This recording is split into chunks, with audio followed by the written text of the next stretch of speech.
Salve, salve, queridos e queridas, que prazer estar aqui com vocês para mais uma fase da nossa cobertura de provas. Agora, batendo um papo sobre Santa Casa de São Paulo. Olha só, como é que é a clínica médica lá na Santa Casa de São Paulo? A grande maioria das questões, vocês vão perceber que elas têm um padrão de memorização. Então, o que é isso? É simples, ela te cobra um conceito-chave que está ali dentro daquele enunciado. Às vezes é de uma forma muito direta, ela te fala tal doença e te cobra conceitos daquela doença.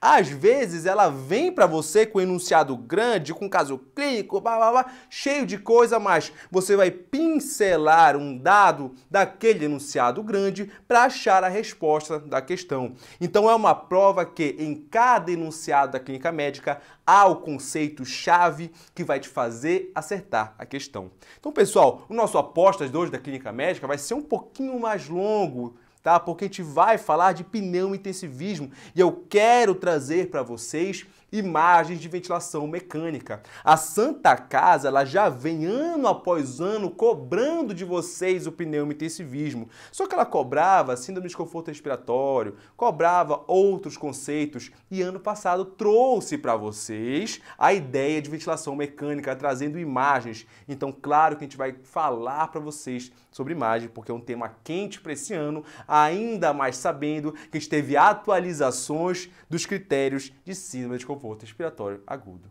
Mas vamos começar mais tranquilo, respira, aquele cafezinho na mesa agora, você senta com tranquilidade, comeu aquele pão bacana agora de manhã e vamos iniciar falando de sepse. Pessoal, claro que sepse é apenas pontuar detalhes importantes e conceitos que vocês precisam ter para não caírem pegadinhas da banca. Primeiro, sobre triagem. Pessoal, Quicksolve a gente não usa para triagem. Hoje em dia o Surviving Sepsis já fala que eles advogam contra você utilizar Quicksolve para triagem. Você quer um score para triagem? Opa, utilize o MILS, o CIRS, mas o NILS hoje em dia é o que é mais preconizado para você fazer a avaliação de triagem de sepse, não dá diagnóstico, não avalia prognóstico, não avalia nada disso. Isso é uma pegadinha clássica, bota o Quicksolve e te fala assim, olha, é um critério diagnóstico.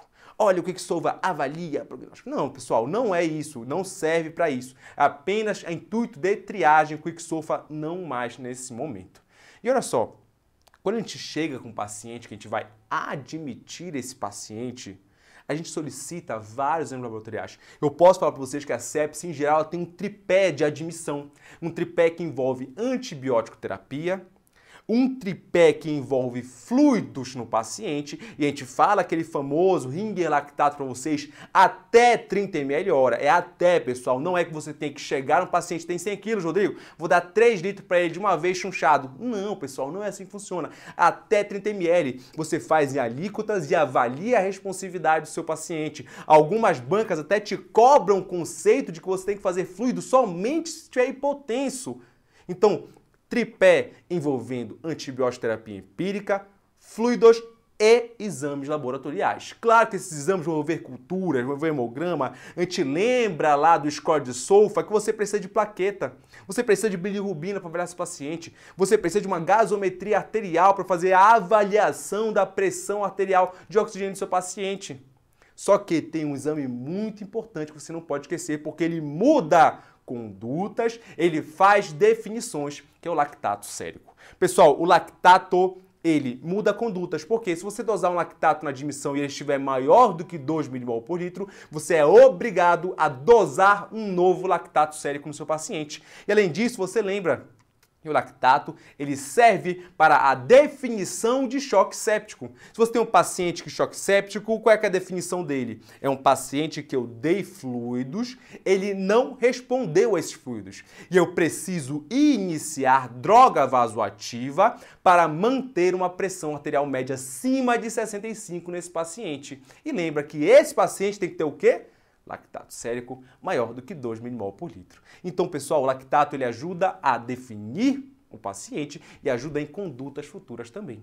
Legal, agora falando de ressuscitação, lembra do que eu conversei, 30 ml por quilo, sempre guiada, pessoal. Então, pessoal, 30 ml por quilo, avaliando o fluido de responsividade, avalia a pressão do seu paciente, avalia de repente com POCUS à beira-leito. Caso você não tenha nenhuma dessas avaliações disponíveis, você pode até pensar em fazer o tempo de enchimento capilar do seu paciente para guiar sua ressuscitação volêmica. Isso foi permitido no novo Surviving Sepsis. Agora, Rodrigo, qual é o fluido que eu utilizo? Cristalóide, a gente já sabe disso. Ringer lactato para o nosso paciente. E a albumina eu uso para todo mundo? Não, pessoal, a gente não utiliza albumina para todos os pacientes. Não é com albumina que a gente faz a fluidoresponsividade nesse momento inicial. A gente faz com cristalóides, principalmente o Ringer lactato. A gente faz a avaliação da fluidoresponsividade também avaliando o clearance do lactato, mais uma das importâncias de a gente usar o lactato sérico do paciente. Então olha só, Rodrigo, o paciente chegou na admissão com lactato de 30. Caraca, tá muito grave. Você começou o volume para ele. Poxa, Rodrigo, foi respondendo. Se o lactato inicial foi de 30, eu sei que eu tenho que dosar um novo lactato. Dosei depois de uma hora o novo lactato, ele veio de 20. Legal, seu paciente está respondendo a fluido. Essa que é a ideia. Você está conseguindo clarear o lactato no sistema do seu paciente. Antibiótico terapia, opa, aí a gente teve uma mudança que vocês não podem esquecer. Lembra que antigamente tinha aquela historinha, todo mundo, na primeira hora, golden hour do paciente com sepse? Agora não é mais assim. Hoje em dia a gente estratifica o nosso paciente. Se o paciente tem evidência de choque séptico ou uma alta probabilidade de sepse, tudo como era antigamente. Dentro de uma hora você faz tudo bonitinho. Agora, Rodrigo, olha só, o paciente não tem choque séptico, não tem definição de choque séptico. Eu estratifiquei esse paciente, na verdade, assim, é uma probabilidade meio intermediária, que eu posso chamar de possível sepse. Opa, legal. Então você tem até 3 horas para iniciar a antibiótico-terapia. Investiga o paciente, solicita exames, tenta investigar o foco. Em até 3 horas você pode fazer esse antibiótico sem problema nenhum, desde que não tenha choque séptico associado. E por fim, pessoal, procalcitonina, para que ela serve? Olha, eu tenho certeza que quando você vai na sua prática aí, você deve ver um monte de médico pedir, bora pedir uma procalcitonina para ver se tem que iniciar antibiótico. E olha só, procalcitonina é da bactéria lá, Rodrigo, a bactéria. E aí, se estiver alta, é infecção bacteriana. Aí sim eu inicio o antibiótico. Não, pessoal, procalcitonina, os estudos que evidenciaram a utilidade da procalcitonina não foram feitos para iniciar antibiótico. A procalcitonina, nos estudos em que ela foi avaliada, ela foi feita para você retirar de forma mais precoce o antibiótico. Então, o paciente que já vinha em antibiótico terapia, dosava a procalcitonina, veio baixa, você retirava o antibiótico. Legal, o paciente ficou bem. A gente avaliou que, de fato, a procalcitonina ela consegue nos auxiliar na retirada do antibiótico. Nunca para começar, nunca para fazer a avaliação da eficácia do antibiótico. Não, pessoal, não é assim que funciona. Em relação ao vasopressor agora. Vasopressor, a gente objetiva uma média alva aí acima de 65, a pressão arterial média acima de 65. Claro que muito preferível você utilizar uma pressão arterial invasiva. Simples, você passa um catetezinho e consegue fazer a avaliação da pressão arterial através de curvas. É muito mais fidedigno do que o esfígmo no manômetro. Mas claro, você precisa ter a técnica para conseguir passar e um monitor adequado que consiga fazer a avaliação da pressão arterial invasiva. Qual o vasopressor que eu utilizo, Rodrigo? É o seguinte, existe uma ordem, você não pode botar o que é vasopressor que está na sua cabeça. Primeira escolha é nora, segunda opção é vaso e por fim você utiliza outros vasopressores. Nora, vai aumentando a nora, quando passa ali de mais ou menos 0,25 micrograma quilo, você já associa a vasopressina no seu paciente. É assim que funciona. E pode nora no periférico, pessoal? Pode, essa é a grande pergunta. Pode sim nora no periférico. Você inicia a noradrenalina no periférico e já prepara o seu central com tranquilidade. Tira lá o material todo bonitinho, explica ao paciente, pede a anuência. Todo aquele jabá de não vai esquecer de prova prática também. Que você tem que pedir durante uma passagem de central. Agora, pessoal, trazendo outros conceitos para você. Vitamina C vai? Não, não vai vitamina C. Não existe estudo de eficácia. Hoje em dia o Surviving Sepsis já advoga contra o uso de vitamina C. E bicarbonato? Não é bicarbonato a rodo para todo mundo. Você vê muito isso na sua prática. O Surviving Sepsis ele traz para você indicações claras de quando você tem que utilizar bicarbonato frente a um paciente com quadro de sepse. Você só vai utilizar se tiver choque séptico. mais uma acidose metabólica grave desde que o pH estiver menor do que 7,2 e pelo menos uma IRA CADIGO 2 a 3. E pessoal, pensando em provas aqui de 2024, isso já foi cobrado de vocês. Já foi cobrado uma prova em que o paciente tinha choque séptico e você fazia bicarbonato porque ele preenchia todos esses critérios aqui. Então, existem critérios, sim, para você utilizar bicarbonato no paciente com sepse. Não é para todo mundo, porque você vê uma acidose metabólica da sepse, eu vou utilizar bicarbonato para melhorar. Não é assim que funciona. Lembra, trate a causa base, que em geral o seu paciente ele vai melhorar. Fechamos o conceito de sepsis, a gente entra agora em conceito de pneumointensivismo, iniciando pelas novas definições de síndrome de conforto respiratório agudo que saíram. Pessoal, a ideia das novas definições nada mais fizeram do que facilitar o diagnóstico de síndrome de conforto respiratório agudo. Porque antigamente, para você dar o diagnóstico, levava tempo, e tempo num paciente grave é pior prognóstico.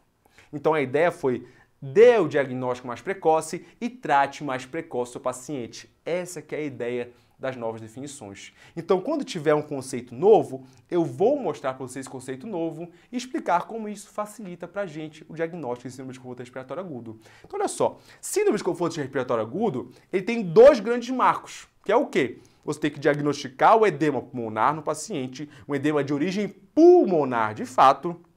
E, segundo, você tem que avaliar como está o seu paciente. Porque, olha só, se eu tenho uma síndrome de conforto respiratório agudo, primeiro, o edema tem que vir do pulmão, não pode vir de outro lugar.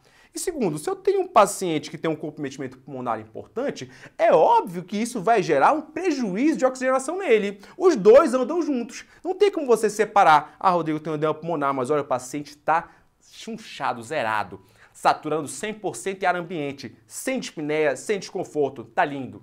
Pessoal, não é síndrome de conforto respiratório agudo isso, obviamente. Você vai ter os dois, juntar, aí sim você dá o diagnóstico de síndrome de conforto respiratório agudo. Como é que você dá o diagnóstico de edema pulmonar no seu paciente? Primeiro, você tem que ter um fator precipitante para isso. O fator precipitante pode ser diversos, pessoal, e aqui a gente entra num conceito muito importante. Entendam que síndrome do desconforto respiratório agudo não é um diagnóstico etiológico. Ele é um guarda-chuva onde diversos diagnósticos etiológicos podem levar à abertura desse guarda-chuva. Rodrigo, sepsis pode causar síndrome de desconforto? Pode. Trauma? Pode? Pode. Transfusões importantes? Pode? Pode. Pancreatite no paciente? Pode, Rodrigo? Pode também. Várias coisas podem dar. Então você identifica esse fator precipitante. E você tem que ter um início de dispneia ou piora de uma dispneia prévia dentro de uma semana desse fator precipitante. Essa que é a ideia. Por isso que você tem que identificar esse fator precipitante. E por fim, você tem que olhar o raio-x e falar: olha só, Rodrigo, esse raio-x, esse exame de imagem, ele realmente mostra edema pulmonar para mim. Legal, como é que eu posso avaliar então essa imagem? Raio-x pode? Pode. Tomografia pode? Pode. E até pouco tempo atrás, só esses dois que poderiam ser utilizados. Só que tem um problema. Poxa, Rodrigo, eu estou num paciente grave, ele está instável, está entubado, não consigo transportar ele. Poxa, você não consegue fazer raio-x, você não consegue fazer tomografia. Rodrigo, lá no meu lugar onde eu faço, não tem raio-x, Rodrigo. Mas olha só, o que o novo critério de síndrome de conforto respiratório trouxe para a gente? A ideia de, caso você tenha um ultrassom beira-leito, que cada vez está mais amplamente disponível, vá lá e utilize ele. Você evidenciou que tem linhas B? Legal, considere como edema pulmonar. Você evidenciou consolidações? Também considere isso como um edema pulmonar possível. Legal, então o ultrassom entrou como novidade para o diagnóstico de edema pulmonar na síndrome de conforto respiratório agudo.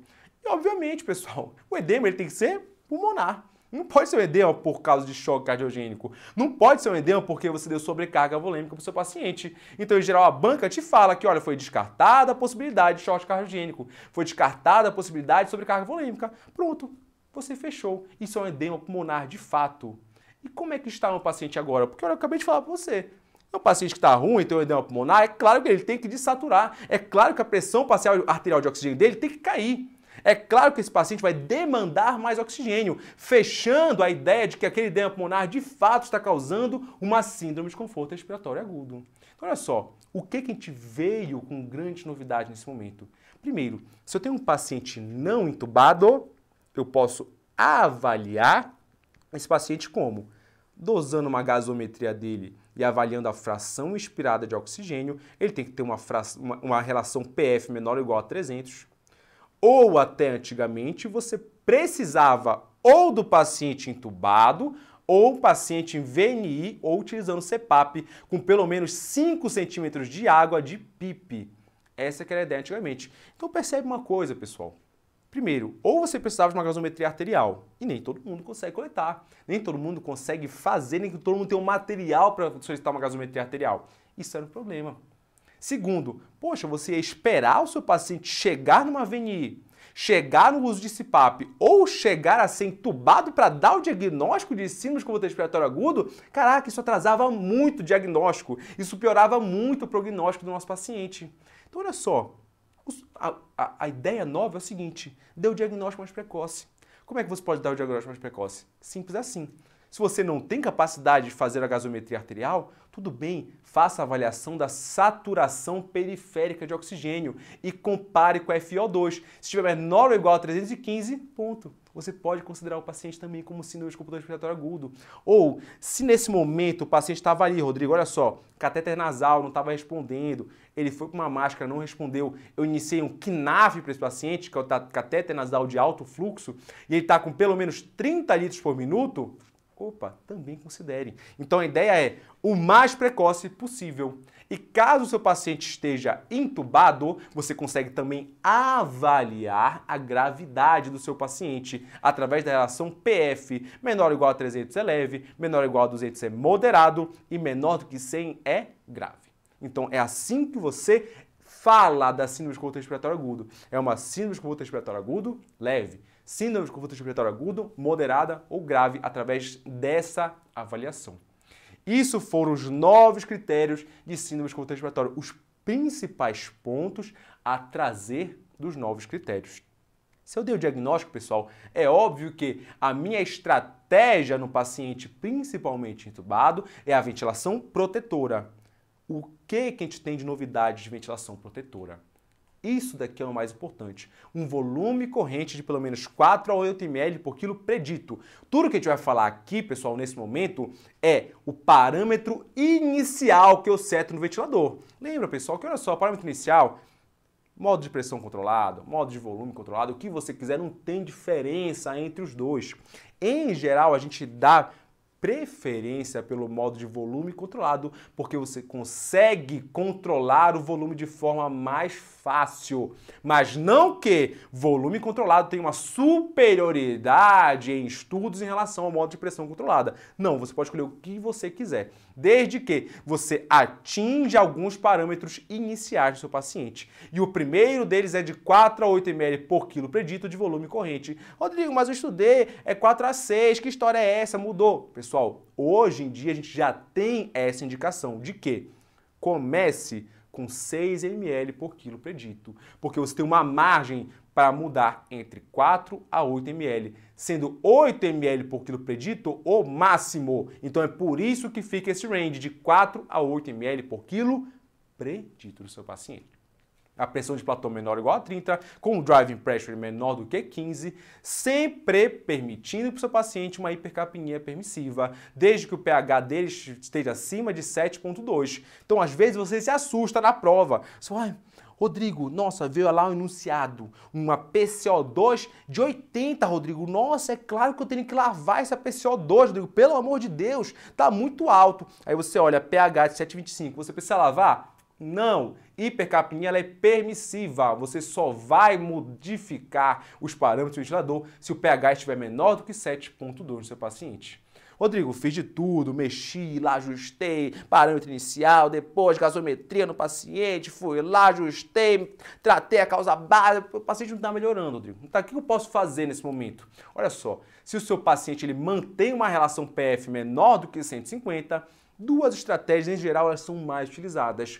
Ou fazer ventilação em prona para o seu paciente, ou utilizar bloqueadores neuromusculares. Em geral, a primeira opção é a prona. Você prona o paciente e faz a ventilação dele pronado. Claro que você precisa de uma equipe bem treinada, um protocolo institucional para conseguir fazer a prona de uma forma adequada. Mas essa é a nossa primeira opção. E claro, pessoal, se a gente está falando de um paciente com ventilação mecânica, em geral a prova, ela gosta de te cobrar alguns detalhezinhos. Gosta de cobrar, olha só, eu tenho um paciente com hipoxemia, como é que eu corrijo? Eu tenho um paciente com acidose respiratória, como é que eu corrijo? Opa, eu estou ventilando um paciente com DPOC, o que eu tenho que fazer para ele? Então, só pincelando para você como é que você corrige alguns distúrbios da ventilação mecânica. A acidose respiratória, você precisa aumentar o volume minuto. Ou você aumenta o volume corrente ou a frequência respiratória. O volume minuto, pessoal, nada mais é do que o produto entre volume corrente e frequência respiratória. A acidose respiratória, a gente corrige aumentando o volume minuto. Isso é o oposto do que você faz na doença obstrutiva, na asma, na DPOC. Nesses casos, você tem que reduzir o volume minuto. Entenda isso. Quando você reduz o volume minuto, automaticamente você aumenta o tempo expiratório do seu paciente. E em pacientes obstruídos, o que você mais quer é aumentar o tempo expiratório dele, para você entender mais ou menos como é que isso funciona. Olha só, digamos que eu tenho um paciente que em 1 minuto ele faz 6 incursões respiratórias. Ou seja, cada incursão respiratória dele dura 10 segundos. Todo mundo captou? Imagina que desses 10 segundos, você inspira 5 e expira 6. Inspira 5 e expira 6. Legal. Pega esse parâmetro aí, de 10 segundos de incursão respiratória. Se você reduzir o volume, reduzir a frequência respiratória do seu paciente, agora ele faz 3 incursões respiratórias por minuto. Caraca, Rodrigo, é uma bradicardia. É uma bradicardia, são valores extremos para você entender o que acontece apenas, tá? Se você reduzir para 3 incursões respiratórias por minuto, quer dizer que cada incursão dura 20 segundos. De novo, faz metade. Se é 20 segundos, 10 de inspiração, 10 de expiração. Você não aumentou o seu tempo expiratório? Aumentou. É por isso que você reduz o volume minuto em doenças obstrutivas. E o inverso, pessoal, é verdade. É a mesma coisa aqui em cima. Se você aumentar, por exemplo, a frequência expiratória, você reduz o tempo inspiratório e o tempo expiratório. Isso é muito bom quando você quer lavar o máximo de CO2 possível, porque lembra que o CO2 ele é facilmente difundido pela membrana alvéolo capilar. Então, quanto mais você respira, mais você lava CO2. Então, entendam que existe uma antagonização entre esses dois distúrbios. Não confundam isso na prova. E por fim, hipoxemia, como é que eu posso tratar? Simples, se o paciente está com hipóxia, você aumenta a FiO2 ou aumenta a PIP dele. A forma mais básica de você conseguir contornar uma hipoxemia. Agora a gente entra nas curvas de ventilação. E nesse momento eu preciso de muita atenção de vocês, para a gente ganhar conceitos e entender coisas importantes aqui. Pessoal, isso são as curvas dos volumes controlados, tá? Dos modos controlados. A gente tem o volume controlado e a pressão controlada. A forma mais simples de você lembrar como você lembra cada curva é: no volume controlado, o fluxo é constante. Grave essa frase. Por quê? No volume controlado, o fluxo é uma curva quadrada. O fluxo ele é constante. Como é que eu lembrava, e agora até lembrando do nosso grande mestre João, na época que ele vinha aqui com a gente fazer as aulas de clínica médica, o João ensinava pra gente o quê? Que olha só, eu gosto muito de música. E para eu ficar num fluxo constante daquela alegria da música, eu tenho que mexer no volume. Então, lembrando desse macetezinho, eu sempre lembrava que o fluxo constante tem relação com o volume. Isso é o que você precisa saber. Como é que a gente vai entrar em mais um detalhe agora? Pessoal, existem modos de ventilação que são assisto-controlados, ou seja, o ventilador ele permite que o paciente entre no ventilador mecânico. Como é que você pode acertar questões de forma muito simples se o modo é assisto-controlado ou se ele é puramente controlado? Duas formas. Se a banca for muito generosa com você, no modo assisto-controlado, em geral a curva ela vai ser pintada de alguma cor qualquer, vermelho, verde, azul, o que quer que seja.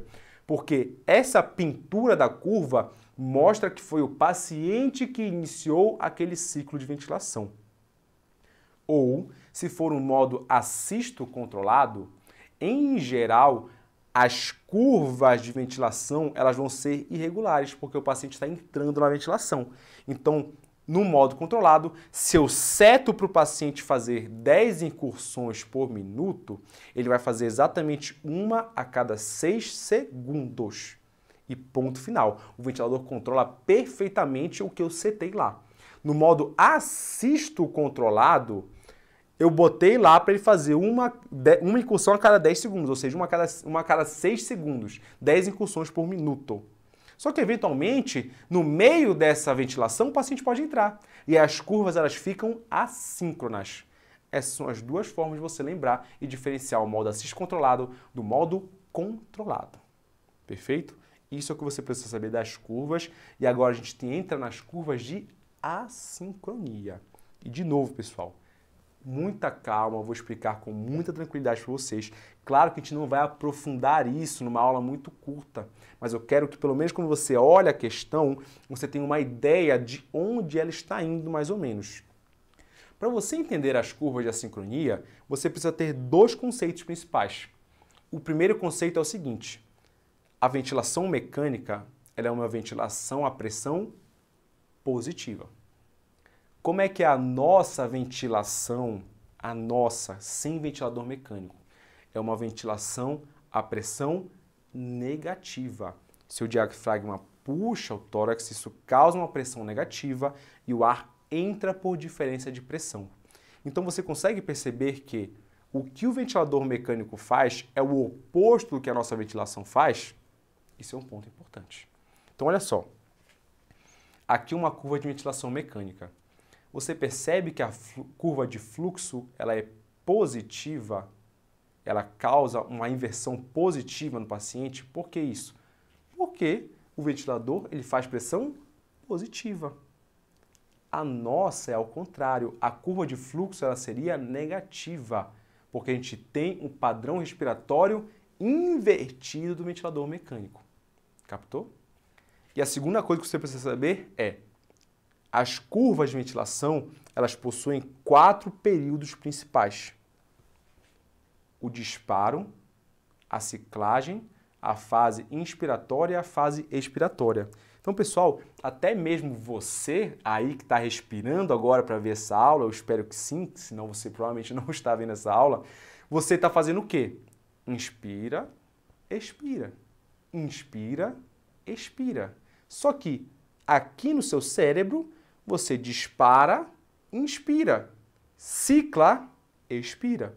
Dispara, inspira, cicla, expira. Dispara, inspira, cicla, expira. Dispara, inspira, cicla, expira. O tempo inteiro você está fazendo essa mesma mecânica ventilatória que o seu ventilador mecânico faz.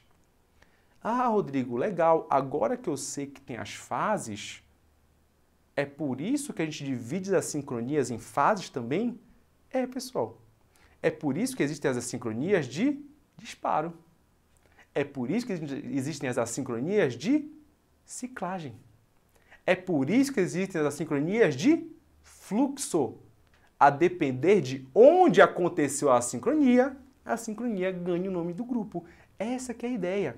Dispara, entra na fase inspiratória. Ó, disparei aqui, inspirei, inspirei, inspirei. Ciclagem, transição da fase ins para a fase ex. Disparo, inspiro, ciclo, expiro. Disparo, inspiro, ciclo, expiro. Poxa, Rodrigo, caiu uma assincronia, caiu um problema na fase da ciclagem. Legal, isso é uma assincronia de ciclagem. A gente avalia qual é a assincronia. Foi, Rodrigo, na verdade, uma assincronia que aconteceu bem aqui no momento do disparo. Isso é uma assincronia de disparo. Simples assim. Entendendo esses dois conceitos, a gente consegue entender as curvas de assincronia. Claro que a gente não vai falar de todos aqui, porque, de novo, é uma aula curta. Isso daqui é mais para você ter o deleite. Então, pessoal, olha essa curva de assincronia bem aqui. Enxerga comigo. Bem aqui, fiz um fluxo normal. Legal, pressão normal, fluxo aqui em cima todo normal. Só que você percebe que bem aqui teve algum problema em que houve uma sincronia. Legal, houve. Agora vem comigo, em que momento aconteceu essa sincronia? Foi no momento de disparo, de fluxo ou de ciclagem? Começa assim. Olha só, Rodrigo, na verdade o ventilador nem disparou. Ele ficou parado aqui. Não houve um processo de disparo em que eu entrei na fase inspiratória de fato. Então isso é uma sincronia de disparo. Legal. Agora, qual foi a sincronia de disparo que aconteceu? É simples, olha essa imagem aqui. O seu paciente, bem aqui na curvinha rosa, você instalou um dispositivo que consegue fazer a avaliação da pressão muscular dele. Você vê se o diafragma dele está puxando alguma coisa de fato. E olha só, Rodrigo, legal, o diafragma dele está puxando. Nesse momento aqui, o diafragma dele puxou, você disparou e causou toda uma ciclagem ventilatória sem problema nenhum. Só que dessa vez, Rodrigo, olha só, você tentou puxar e não teve disparo, foi ineficaz essa sua puxada. Aqui já disparou normal, aqui de novo você tentou puxar e não disparou. Ou seja, qual é o nome da assincronia de disparo, onde você tenta puxar, disparar o nosso ventilador, só que isso é ineficaz. Disparo ineficaz. Simples assim, pessoal. Dá uma olhada nessa outra curva agora. Rodrigo, de novo aconteceu alguma coisa estranha no ventilador. Caramba, essas curvas aqui todas tão estranhas, diferente dessas. Olha só, aqui o paciente puxou, disparei legal, inspirei, ciclei, expirei.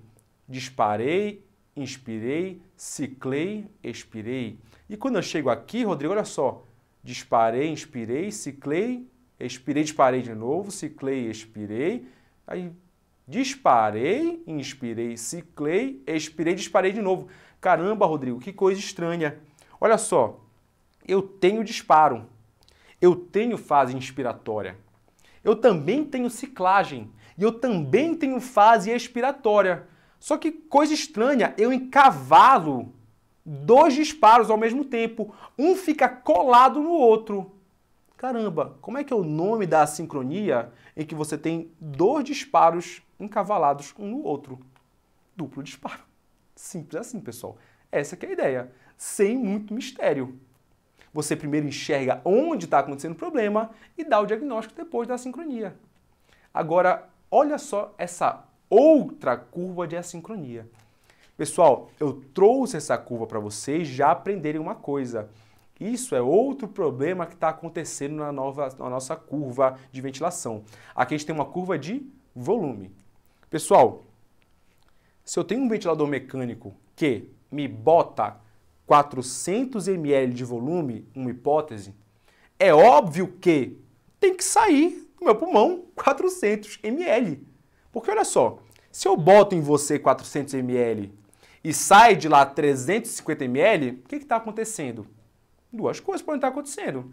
Ou seu pulmão está retendo muito volume, isso é uma coisa muito ruim, porque cada vez que o ventilador jogar 400 ml e você reter 50, o seu pulmão vai ficar cada vez mais expandido. Isso é muito ruim.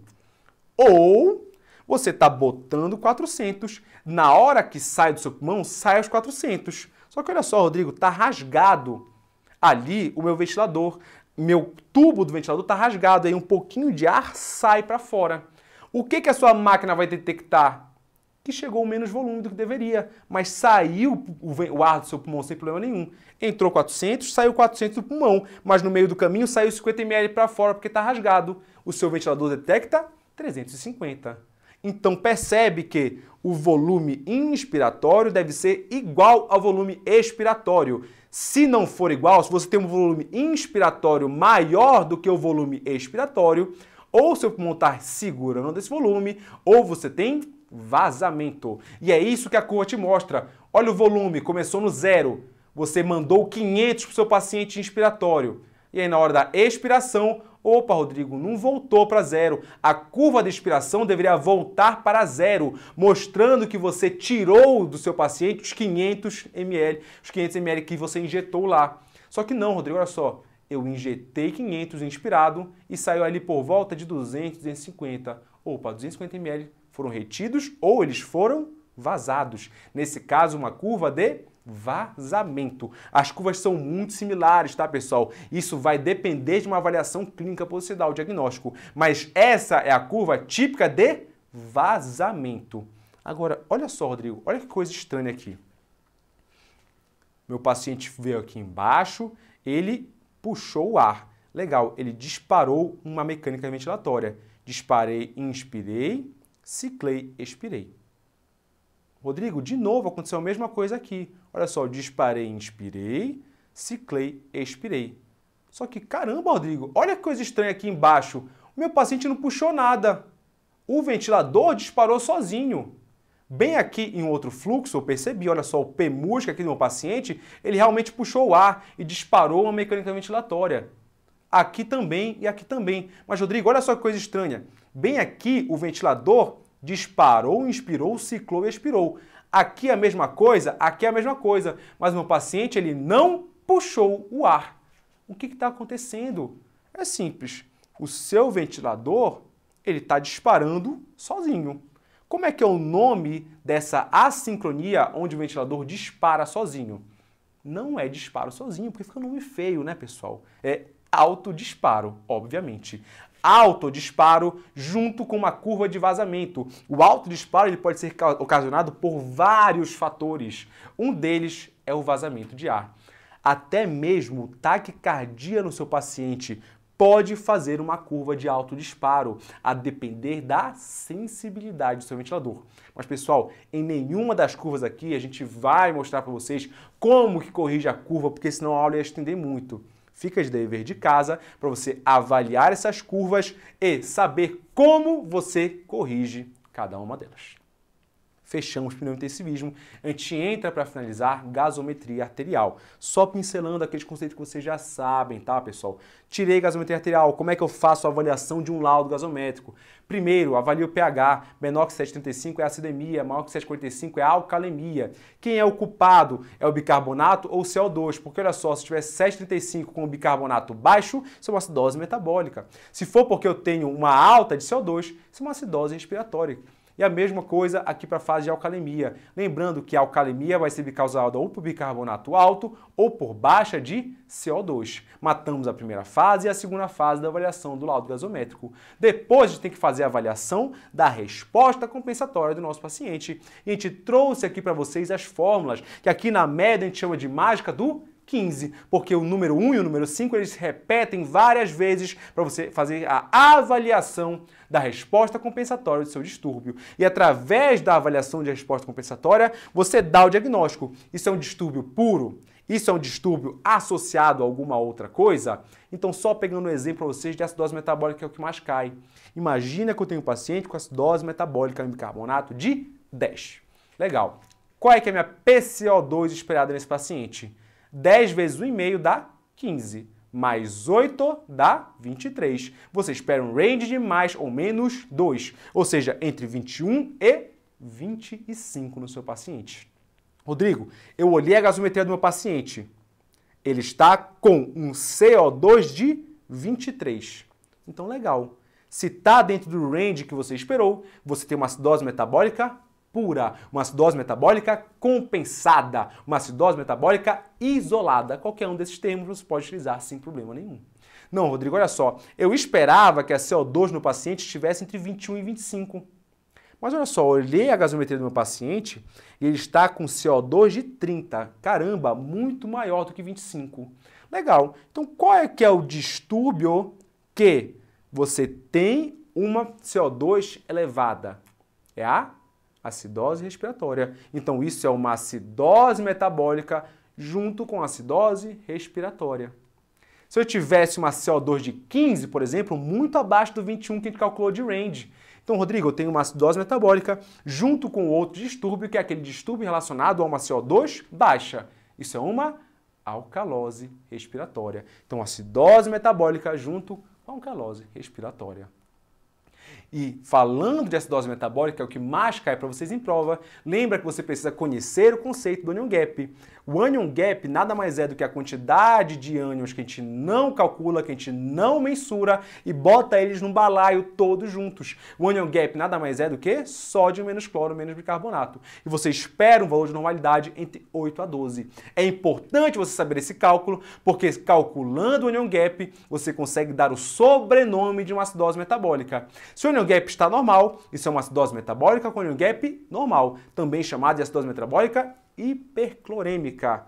Ou, se você tem uma acidose metabólica com anion gap elevado, você tem uma acidose metabólica com anion gap elevado. A fisiopatologia de formação das duas é completamente diferente. Aqui você tem formação de novos ácidos sendo formados no corpo. Aqui você tem retenção de H+, ou perda direta de bicarbonato. Entrando na acidose metabólica com anion gap elevado, ou seja, na formação de novos ácidos, você tem que lembrar de mais uma fórmula que podem cobrar de vocês. Tudo bem, é uma fórmula muito mais específica, mas a gente tem visto aí nesse ano as provas pesando cada vez mais as mãos de vocês, cobrando de vocês até mesmo conceitos de R+. Então, na acidose metabólica com anion gap elevado, você não pode esquecer de fazer a avaliação do delta-delta. Ele serve para você avaliar se junto com essa acidose metabólica com anion gap elevado há algum outro distúrbio metabólico associado. Metabólico. Ele nada mais faz do que avaliar a movimentação do bicarbonato do anion gap para saber se você não consumiu muito bicarbonato em relação ao anion gap, se você não reteve muito bicarbonato em relação ao anion gap. Essa que é a ideia. Então, olha só. O que é o cálculo do delta-delta? Anion gap menos 12, menos 25, menos bicarbonato. O normal é entre menos 5 e mais 5. Se você calcula o delta-delta e ele está entre menos 5 e mais 5, você tem uma acidose metabólica com anion gap aumentado pura, isolada. Simples assim. Se você calcula o delta-delta do seu paciente, ele está menor do que menos 5, o bicarbonato baixou muito. Ou seja, você provavelmente tem uma acidose metabólica com anion gap elevado associado a uma outra acidose metabólica. Não é acidose respiratória, pessoal. De novo, você avalia distúrbios metabólicos associados. Se o bicarbonato baixou demais, o delta-delta baixou demais, quer dizer que você tem uma acidose metabólica com anion gap elevado junto com uma acidose metabólica hiperclorêmica. As duas se somaram e baixaram demais seu delta-delta. Se você tem um delta-delta maior do que mais 5, opa, alguma coisa lhe ajudou, freou esse processo todo. Então você tem uma acidose metabólica com anion gap elevado junto com uma alcalose metabólica. Entrando em alguns poucos detalhes, pessoal, agora de hiponatremia, pessoal. Lembra, hiponatremia, a gente segue 3 passos para avaliação diagnóstica. O primeiro passo é calcular a osmolaridade plasmática, porque a hiponatremia verdadeira, ela obrigatoriamente tem que ter uma osmolaridade plasmática baixa. Se você tem uma osmolaridade plasmática alta, opa, isso provavelmente é proveniente de cetoacidose ou estado hiperosmolar hiperglicêmico. Se for uma normo-osmolaridade, provavelmente isso é um erro do seu aparelho de cálculo de osmolaridade, porque isso é muito associado a pseudo-hiponatremias, quando o paciente tem muito triglicerídeo, quando o paciente tem muita proteína, por exemplo, aqueles pacientes com mieloma múltiplo. Rodrigo, não. Calculei a osmolaridade plasmática, ela está baixa, então é uma hiponatremia verdadeira. Segundo passo é fazer algumas perguntas. Seu paciente tem disfunção renal? Toma hidroclorotiazida? Seu paciente tem edema muito importante? Porque olha só, se for um desses 3 aqui, a causa da hiponatremia provavelmente é um deles. Hidrocloro causa hiponatremia? Causa. Então pode ser ele provável, retire hidrocloro. Paciente com insuficiência renal, ele não consegue fazer a concentração, não consegue eliminar água de fato. Então ele fica retendo água o tempo todo. E pacientes com edemas muito importantes, cirrótico, paciente com ascite importante, paciente com insuficiência cardíaca importante, são pacientes que retêm muito volume. E aí esses pacientes eles podem fazer hiponatremia. É uma hiponatremia hipervolêmica. Não, Rodrigo, passei pelo primeiro passo, passei pelo segundo, não tem nada disso daqui. Você vai para o terceiro passo. Claro que a gente não vai destrinchar tudo isso daqui, tá, pessoal? Isso daqui é para você lembrar da nossa aula de hiponatremia, que a gente conversa com vocês com detalhes sobre isso daqui. Mas o terceiro passo é avaliar a volemia do seu paciente. Hipovolêmico, investigue a causa. Normovolêmico, investigue também. Com um pequeno detalhe, pessoal, que é o que mais vem sido cobrado de vocês em provas. Pessoal, se você calcula a osmolaridade urinária do seu paciente e ela está menor do que 100, acabou. Não existe outra causa que não polidipsia primária na sua prova. É isso que você precisa saber desse nosso fluxograma. Falando de hipercalemia, lembra que hipercalemia ela tem um tratamento muito específico. A hipercalemia, a primeira coisa que você tem que fazer, se o seu paciente tiver alteração eletrocardiográfica, é gluconato de cálcio. Essa é a primeira medida, a medida mais emergencial no seu paciente. A medida que vai evitar com que esse paciente entre numa parada cardiorrespiratória. Lembra, pessoal, que gluconato de cálcio não altera em nada os seus níveis de potássio. Ele simplesmente estabiliza a membrana do cardiomiócito. E agora sim, para eu fazer o tratamento da hipercalemia de fato, eu tenho duas medidas principais. As medidas de shift e as medidas de remoção de fato. E a banca às vezes te cobra esse conceito. Eles perguntam qual é considerada uma medida de remoção de potássio. Aí ele bota glicoinsulino? Não, não é. Glicoinsulinoterapia, beta-2 bicarbonato são medidas de shift. Você simplesmente pega o potássio do sangue e bota ele para dentro da célula. As medidas de remoção são essas sim que conseguem pegar o potássio do sangue e tirar para fora do corpo do nosso paciente. Medidas de shift, glicoinsulina, beta-2 agonista de bicarbonato e remoção, furosemida, poliestireno sulfonato de cálcio e hemodiálise. Claro que cada uma com algumas observações que eu deixei para vocês. Pessoal, agora entrando em hipercalcemia aqui, tá? Não é calemia, hipercalcemia, a gente está falando de cálcio. Lembra que a base do tratamento da hipercalcemia é água, hidratação. Essa é a base mais importante do tratamento das hipercalcemias. E a furosemida não entra para todo mundo. Ela só vai entrar caso o paciente tenha sobrecarga volêmica. Por fim, a gente entra com bifosfonato no nosso paciente, sim. Lembrando que o bifosfonato tem uma ação muito lenta, demora de cerca de 2 a 3 dias para ele de fato fazer efeito. Então, às vezes, quando há disponibilidade, você faz calcitonina no seu paciente, porque ele tem ação em poucas horas, ele já consegue reduzir o cálcio em horas. Só que ele tem um problema, ele faz taquifilaxia, ou seja, quanto mais você usa, menos ele faz efeito. Então, eu te deixo a calcitonina ali reservada para risco de vida ou se há contraindicações ao uso de bifosfonatos. O corticoide ele vai entrar na hipercalcemia caso o seu paciente tenha uma doença que gerou essa hipercalcemia. Doenças granulomatosas, intoxicação por vitamina D, lembrando que doenças granulomatosas aqui, elas vão fazer um aumento da 1-alfa-hidroxilase e aumentar a absorção de vitamina D e aumentar o cálcio do seu paciente. Nessas situações, você pode pensar em corticoide. Existem outras coisas, outras sim, cetoconazol, sinacalcete, hemodiálise para o nosso paciente.